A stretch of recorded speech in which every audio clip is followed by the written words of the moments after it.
पिछले कई हफ्तों से यदि हम सब हमारे फेसबुक और व्हाट्सएप पर सबसे ज़्यादा किसी चीज़ के मैसेजेस और स्टोरीज या स्टेटस देख रहे हैं तो वो है प्लाज्मा। कहीं पर प्लाज्मा रिक्वायरमेंट के मैसेजेस हैं तो कहीं पर प्लाज्मा डोनेशन के। हर व्हाट्सएप ग्रुप में दिन भर में ऐसे सैकड़ों मैसेजेस आते हैं, पर आखिर ये प्लाज्मा है क्या? और क्या प्लाज्मा थेरेपी से किसी कोविड पॉजिटिव व्यक्ति की जान बचाई जा सकती है? और क्या आप किसी को प्लाज्मा डोनेट करने के लिए एक एलिजिबल कैंडिडेट हैं? इन्हीं सभी सवालों के जवाब मिलेंगे आपको आज के वीडियो में। नमस्कार इंदौर, मैं हूं मनस्वी और आप देख रहे हैं इन्फो अनप्लग्ड।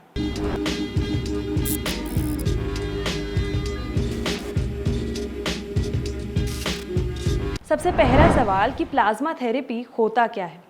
तो प्लाज्मा थेरेपी में हम एक इंसान से जो कि किसी बीमारी से रिकवर हो चुका है, प्रेजेंट कंडीशन में एक ऐसा इंसान जो कि कोविड से रिकवर हो चुका है, उसके प्लाज्मा को लेते हैं और दूसरे किसी कोरोना वायरस पॉजिटिव पेशेंट की बॉडी में उसके ब्लड के साथ, उसके प्लाज्मा के साथ उसे इन्फ्यूज़ करते हैं, क्योंकि जो इंसान रिकवर कर चुका है उसके प्लाज्मा में एंटीबॉडीज़ मौजूद होती हैं और यही एंटीबॉडीज़ जब दूसरे पेशेंट को दी जाती हैं तो वो भी उसे कोरोना से लड़ने में मदद करती है। अगर हम बात करें कि आखिर प्लाज्मा थेरेपी कितनी इफ़ेक्टिव है, तो सबसे पहले ये बात समझ लें कि प्लाज्मा थेरेपी किसी भी इंसान को कोविड से रिकवर करवाने के लिए अल्टीमेट सॉल्यूशन नहीं है। साथ ही ये एक्सपेक्ट करना भी गलत होगा कि प्लाज्मा थेरेपी के बाद किसी पेशेंट की जान बचेगी ही, क्योंकि वर्ल्ड हेल्थ ऑर्गेनाइजेशन और साथ ही दुनिया भर की कई सारी ऑर्गेनाइजेशंस ने इस बात की पुष्टि की है कि प्लाज्मा थेरेपी से हर तरह के कोविड पॉजिटिव पेशेंट को नहीं बचाया जा सकता। अब शायद आपके मन में भी ये सवाल होगा कि यदि प्लाज्मा 100% कारगर है ही नहीं तो हर जगह प्लाज्मा की इतनी डिमांड क्यों है? क्योंकि हमारे डॉक्टर्स प्लाज्मा थेरेपी की मदद से कई सारे कोविड पेशेंट्स की सीवियरिटी कम करने की कोशिश कर रहे हैं। प्लाज्मा थेरेपी की मदद से डॉक्टर्स ये कोशिश करते हैं कि किसी भी तरह से कोविड पेशेंट को गंभीर कोविड पेशेंट बनने से बचाया जा सके। क्या आपको पता है कि प्लाज्मा के एक डोनर से 2 से 3 लोगों की जान बचाई जा सकती है? यानी कि यदि आप एक बार प्लाज्मा डोनेट करते हैं तो उससे आप सिर्फ एक नहीं बल्कि 2 जानों को बचा सकते हैं। ये सुनने के बाद यदि आपके मन में भी ऐसी इच्छा है कि अब आप अपना प्लाज्मा भी डोनेट करें, तो कुछ ऐसी ज़रूरी चीज़ें हैं जिन्हें आपको पहले जानना ज़रूरी होगा। सबसे पहले ये जांच लें कि आप एलिजिबल हैं या नहीं। आप इन सिचुएशंस में अपना प्लाज्मा डोनेट कर सकते हैं।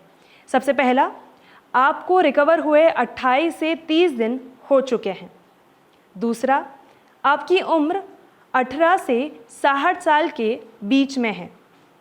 तीसरा, आपका वज़न 50 किलो या फिर उससे अधिक है। जब आप सिम्टोमेटिक कोविड पॉजिटिव होते हैं, यानी जब आप कोविड पॉजिटिव थे तब आपको यदि बुखार होता है, खांसी होती है, इस तरह के लक्षण होते हैं और उसके बाद आप रिकवर करते हैं, तो ज़्यादा चांसेस होती हैं कि आपके पास ज़्यादा एंटीबॉडीज़ हों बजाय किसी एसिम्टोमेटिक कोविड पॉजिटिव पर्सन के। हालांकि आप दोनों ही सिचुएशंस में अपना प्लाज्मा डोनेट कर सकते हैं, पर इसके अलावा कुछ ऐसी कंडीशंस भी होती हैं जिसमें आप अपना प्लाज्मा डोनेट नहीं कर सकते। यदि हम बात करें कि आप किन सिचुएशंस में अपना प्लाज्मा डोनेट नहीं कर सकते हैं, तो सबसे पहले, यदि आपको किसी भी तरह का ट्रांसमिसिबल डिसीज़ है तो आप अपना प्लाज्मा नहीं डोनेट कर सकते। यदि आप प्रेग्नेंट हैं या फिर कभी प्रेग्नेंट रह चुके हैं तो ऐसे में भी आप अपना प्लाज्मा डोनेट नहीं कर सकते। साथ ही यदि आपको वैक्सीन लगी है तो आप 28 दिनों तक अपना प्लाज्मा डोनेट नहीं कर पाएंगे। प्लाज्मा डोनेट करने के पहले आपके ब्लड को, आपकी प्लाज्मा को टेस्ट किया जाता है और यदि उनमें इनफ एंटीबॉडीज़ मौजूद नहीं होती हैं तो आपके प्लाज्मा को रिजेक्ट कर दिया जाता है। ऐसी सिचुएशन में आप ज़बरदस्ती अपने प्लाज्मा को डोनेट करने की गुजारिश ना करें। तो यदि अब आप अपना प्लाज्मा डोनेट करने वाले हैं तो उसके पहले कुछ चीज़ों का ज़रूर ध्यान रखें। सबसे पहली चीज़ कि आप प्लाज्मा डोनेशन सेंटर पर डॉक्टर को अपनी मेडिकल हिस्ट्री ज़रूर बताएं। आपको किसी तरह की बीमारी रही है तो उसके बारे में भी आप डॉक्टर को बताएं। साथ ही यदि आपकी किसी भी तरह की सर्जरी हुई है तो उसकी इन्फॉर्मेशन भी आप डॉक्टर को ज़रूर दें। साथ ही यदि आपने पिछले 12 महीने में यानी पिछले 1 साल में आपने कोई टैटू बनवाया है या फिर पियर्सिंग करवाई है तो उसकी इन्फॉर्मेशन भी आपको डॉक्टर को देना ज़रूरी होगी। तो यदि आप भी प्लाज्मा डोनेशन के लिए एक एलिजिबल कैंडिडेट हैं तो अपना प्लाज्मा ज़रूर डोनेट करें, क्योंकि आप एक बार डोनेशन करके 2 लोगों की जान बचा सकते हैं। साथ ही एक चीज़ का बहुत ज़रूरी ध्यान रखें कि आप 1 महीने में 2 बार से ज़्यादा प्लाज्मा डोनेशन ना करें, क्योंकि दूसरों की मदद करना तो इम्पॉर्टेंट है ही, पर इक्वली इम्पॉर्टेंट है कि आप खुद की हेल्थ का भी ध्यान रखें। तो यदि आप भी किसी ऐसे व्यक्ति को जानते हैं जो कि कोविड से रिकवर हो चुके हैं और अपना प्लाज्मा डोनेट करना चाहते हैं, तो उनके साथ इस वीडियो को ज़रूर शेयर करें। साथ ही ऐसी ही और रियल और अनप्लग्ड इन्फॉर्मेशन के लिए देखते रहिए द टॉक।